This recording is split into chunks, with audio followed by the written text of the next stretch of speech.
एक समय की बात है, जंगल के पास एक लकड़हारा रहता था। वो जंगल में लकड़ी इकट्ठा करता था और उन्हें पास के बाज़ार में बेचता था कुछ पैसों के लिए। एक दिन की बात है, वो एक पेड़ काट रहा था। तभी हुआ ये कि गलती से उसकी कुल्हाड़ी पास की एक नदी में गिर गई। नदी बहुत ज़्यादा गहरी थी और वास्तव में तेज़ी से बह रही थी और उसने बहुत प्रयत्न किया अपनी कुल्हाड़ी को खोजने की, लेकिन वो उसे वहाँ नहीं मिली। अब उसे लगा कि उसने कुल्हाड़ी खो दी है। वहीं दुखी होकर वो नदी के किनारे बैठकर रोने लगा। उसके रोने की आवाज़ सुनकर नदी के भगवान उठे और उस लकड़हारे से पूछा कि क्या हुआ। लकड़हारा ने उन्हें अपनी दुखद कहानी बताई।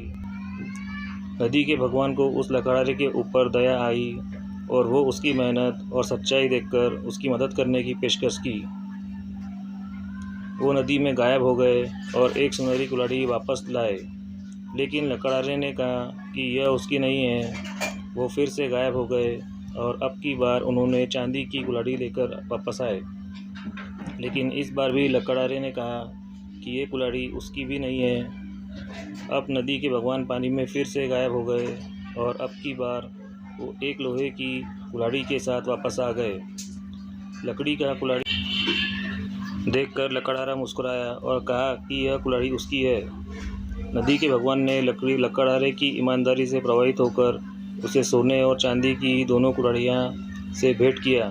सीख: इस कहानी से हमें यह सीख मिलती है कि ईमानदारी सर्वोत्तम नीति है।